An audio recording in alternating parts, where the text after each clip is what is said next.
There was a man up a ladder on Ohio Street the last week of March, painting a name across a brick wall in letters taller than he was. When he was done, the name Sattler stood a good 12 feet high on the blind side of that block, where every man coming up from the ship canal would see it before he saw anything else. The wall belonged to Frank Sattler, who kept the saloon on the corner and had paid for the right to paint it. The building underneath the wall did not belong to him at all. It belonged to the estate of a lake captain 9 years dead, managed by his widow up in Lockport, who had never set foot in the first ward of Buffalo. Nobody in that ward knew the difference, and by the end of the spring, that not knowing had cost a woman named Marcella Fenlon everything she had. Marcella was 47 that year, and she was not a widow. That is worth saying plainly, because in a ward full of women who were, she still had a husband to answer to, and her husband was the reason for all of it. Dennis Fenlon had scooped grain out of lake boats for 22 years, and in the autumn of '96 he went down 40 feet inside an elevator leg onto the stone floor of the workhouse and did not walk again. The men who carried him out were the men he had shoveled beside since he was a boy, and one of them, Tim Cusick, walked the whole way up Elk Street holding Dennis's head steady in both hands. For 3 years after that, Marcella took in washing, which is honest work and killing work and does not pay. She had never cooked for money in her life. She had cooked for a husband, for 2 sons grown and gone to Cleveland, and at wakes, which in that ward is a profession of its own, and that was the entire sum of it. What changed her was the winter. In December, the schooner Alida Crane came into Buffalo behind her weather with a deck load bound through to New York by canal, and the canal closed on ice the morning after she tied up. That vessel was going nowhere until spring. Her master was a lake man named Nils Berglund, a Norwegian out of Manitowoc past 60, with 7 hands aboard and not $1 of wages coming to any of them until the lakes opened. They lay half a block from the Fenlons' back door, and they were going to eat cold and thin for the whole of it. Marcella fed them instead. She never made a bargain about it and never asked. She began carrying a covered pail down the coping in the evening, and then it was 2 pails, and then Berglund said it was ridiculous for a woman to walk in the dark carrying supper to grown men, and after that the 7 of them came up the yard and ate at her table with their boots by the door. Dennis sat at the head in the chair the men had built him and asked questions about the lakes, and the Alida Crane's cook, who was 19 and homesick, cried once and was let alone about it. She did that until the ice went out. Berglund was a proud man, and it ate at him, and when he could finally clear, he came up the yard and said he had no money to give her. But he had one thing aboard that was his own outright and not the shipper's, and he would be obliged if she would take it. It was out of the deck freight that could not go forward. A wooden case of 4 soldered tins of oil of peppermint, bound for the drug houses in New York, and by then legally nobody's but his. He pried a lid up and the whole house filled with it. Anyone else in that ward would have looked at 4 tins of oil and seen a joke. Marcella saw a business because she knew what her mother had known, her mother having boiled sugar in a candy kitchen at Rochester as a girl.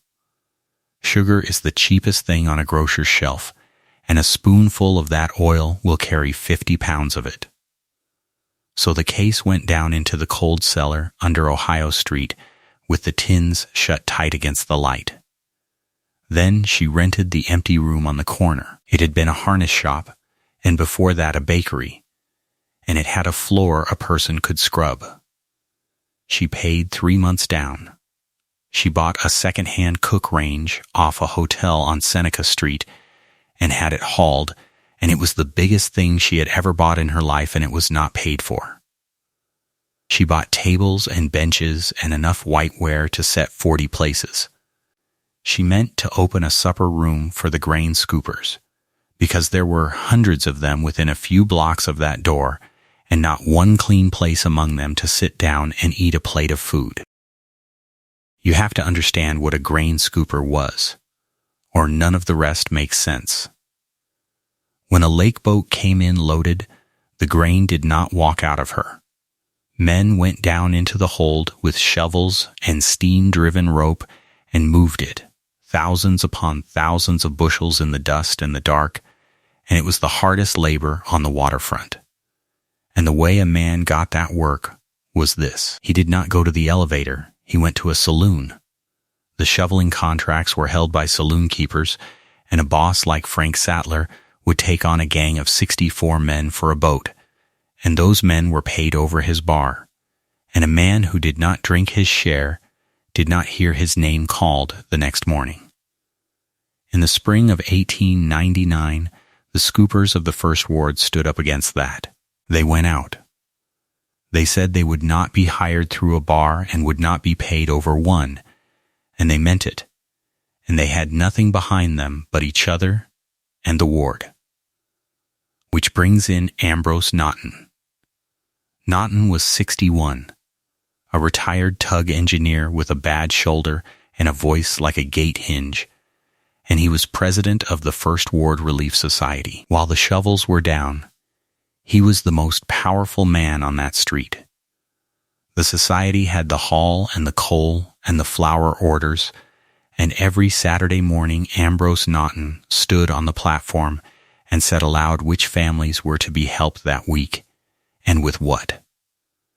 If your name came out of his mouth, your children ate. If it did not, they did not. And here is the thing about him that mattered more than anything else in this story.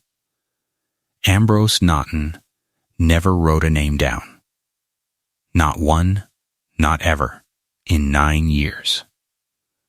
His argument was that the minute a poor family's need goes onto paper, that paper can be carried out of the room and read by a landlord, or a boss, or a man's own son 30 years later. So he carried it in his head and could go through 140 households of a Saturday without a scrap in his hand, and the ward was proud of him for it, and so was he.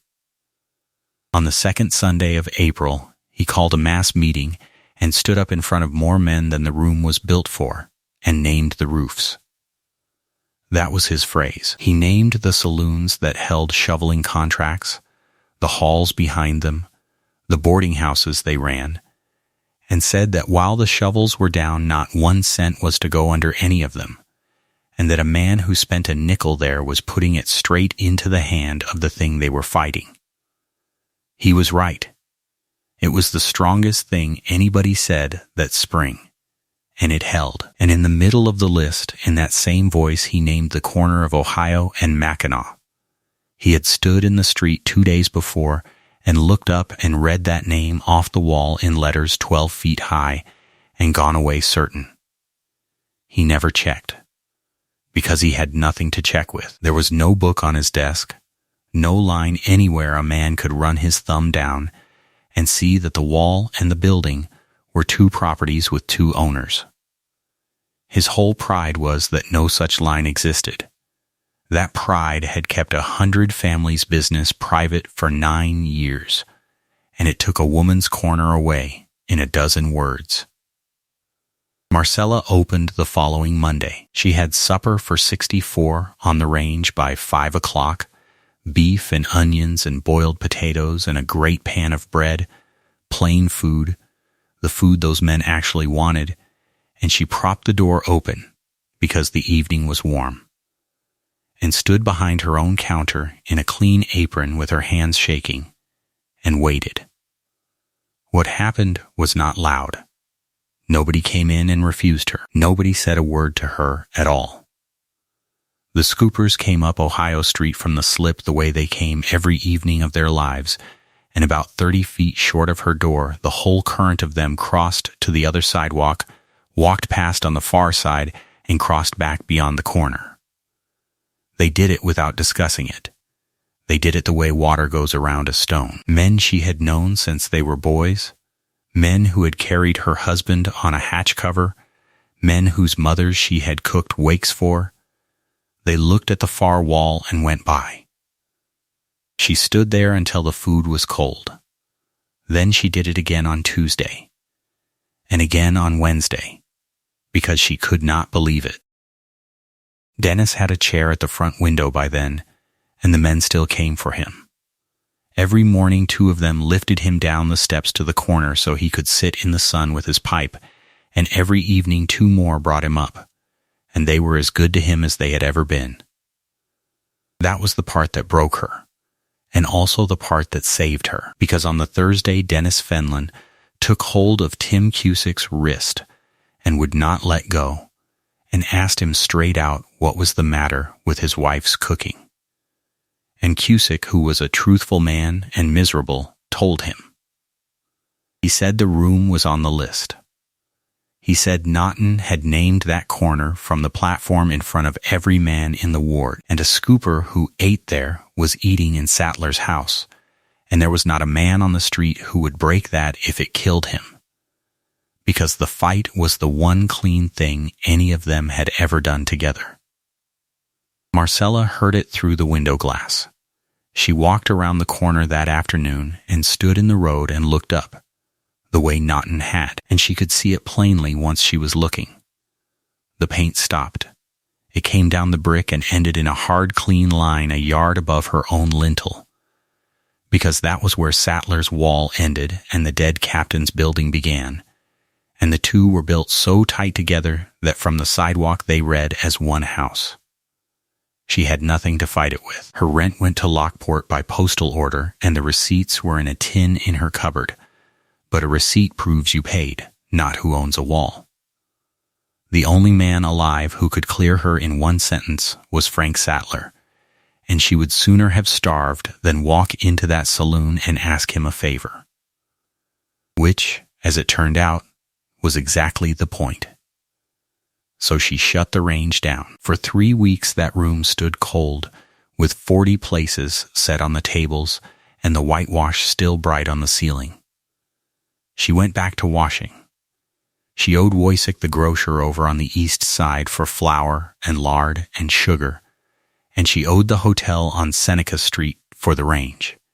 And she paid Wojciech in laundry and told the hotel man a lie about the end of the month. Dennis sat at the window and said almost nothing, which was worse than if he had shouted.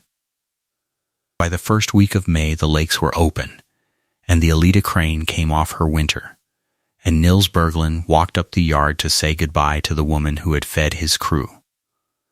He found the supper room dark and a stack of clean plates on a table and no fire, and he asked why, and Dennis told him. Berglund did not say very much. He went back aboard and got his mate and his cook and 4 of his hands, and on the Saturday morning the 7 of them walked into the Relief Society hall in their shore clothes and stood along the back wall while Naughton went through the names. When he was finished, Berglund spoke up from the back and said, in an accent half that room could barely follow, that the president of the society had a name wrong. Then he told them the winter. He told it flat, the way a lake master tells a thing.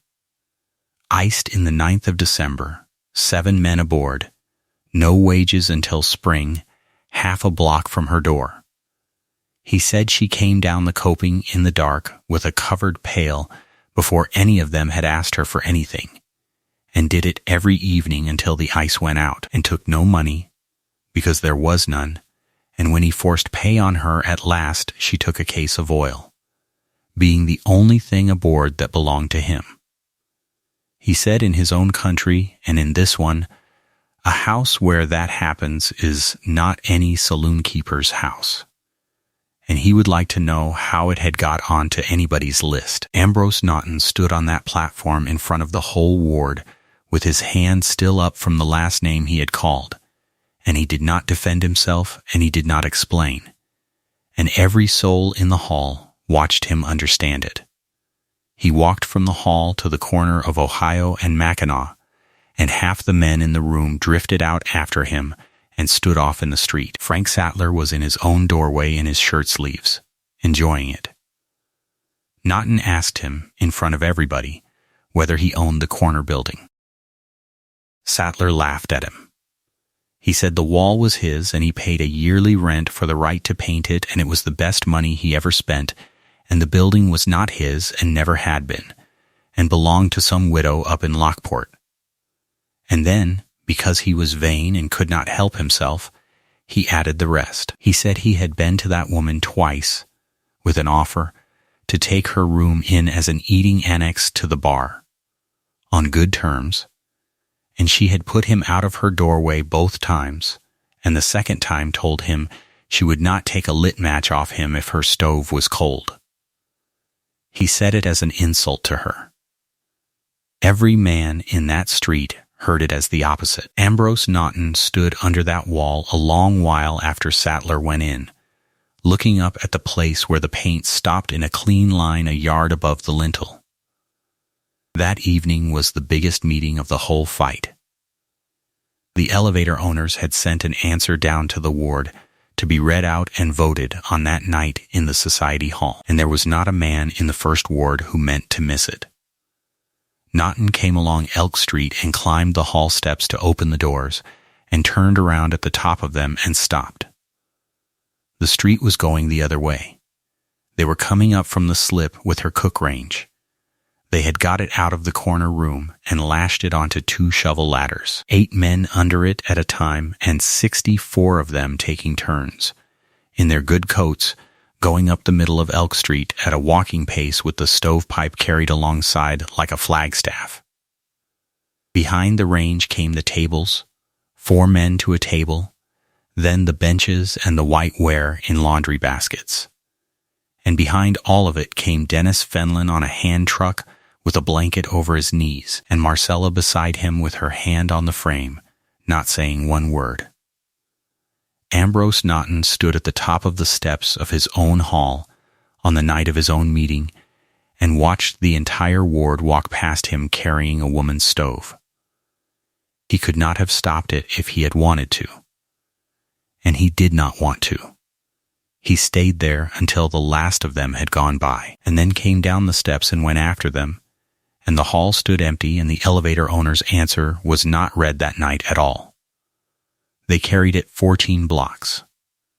Down Elk and along Ohio and out to the foot of Michigan Street, to the ground floor of the old ferry house, which had stood empty since the new slip was cut and belonged to nobody in the quarrel.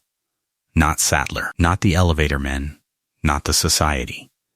2 of the scoopers had spent the afternoon at the harbor master's arranging for it.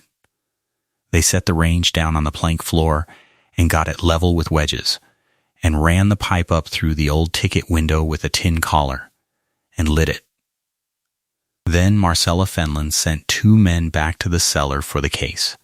She had sugar in the baskets, and one of them knocked Wojciech the grocer out of bed for a paper of cochineal.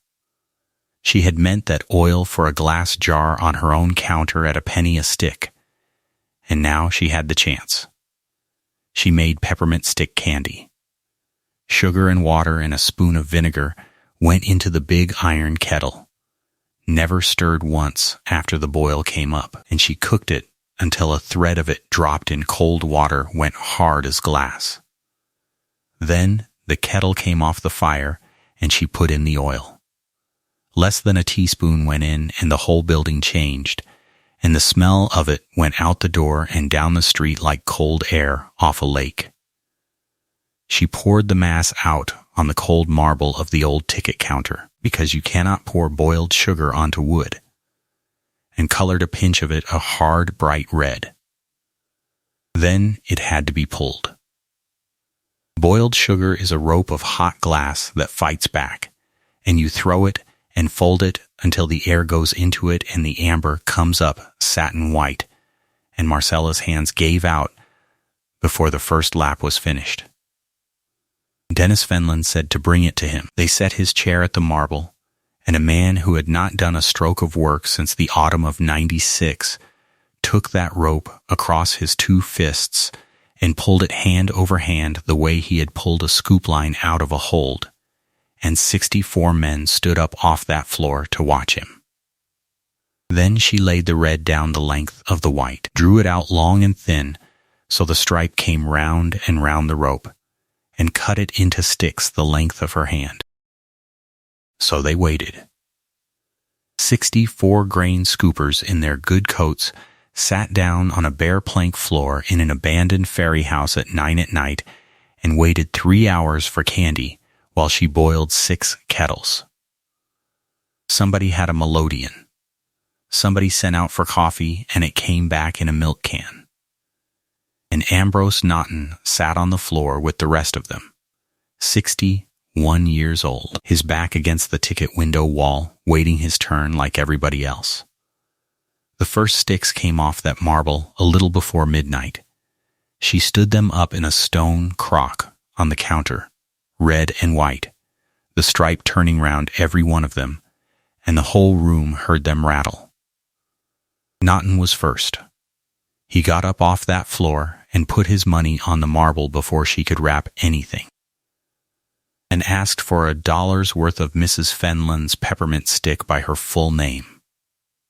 Then he turned around with the sticks standing up in his fist and said the rest of it out loud to the room, in the same voice he used on Saturday mornings, because saying a thing out loud was the only way he had ever known to make it true. He said he had read a name off a wall and put it in a list without once asking the woman who lived under it. He said he had been proud for 9 years of never writing anything down, and the price of that pride had come due, and this woman had paid it for him. He said her corner was off the list and had never belonged on it. Every man in the ferry house did the same. They came up one at a time and put the money on the marble and asked for it by her name, and she was at that slab until it was getting light over the elevators. Most of them never ate it. They broke a stick across and put the halves in a coat pocket, or carried a whole one home to a child asleep in a back bedroom. The scoopers won that summer. The saloon boss system in the Port of Buffalo came apart that year and never went back together, and men were hired at the vessel and paid into their own hands. Marcella Fenlon never went back to the corner room under Sattler's wall. She stayed in the ferry house and fed grain scoopers there for the rest of her working life, and did well enough that Dennis sat at that marble every night of it with his sleeves rolled pulling candy, which he said was the best job he ever had and the only one that never put a mark on him. The following spring the ward hired a painter and put her name over her own door, plain black letters, her name and nothing else, right where every man coming up from the slip would see it first. Ambrose Naughton paid for it out of his own pocket and stood in the road the whole morning watching it dry. And on Saturday mornings for years afterward, when he went through the households out loud with nothing in his hands, he added a line at the end that nobody had asked him for. He would say that any man who wanted to know what he had got wrong could go down to the foot of Michigan Street and buy a stick of peppermint candy from the woman he had got it wrong about, and she would sell it to him at a fair price and never once mention it.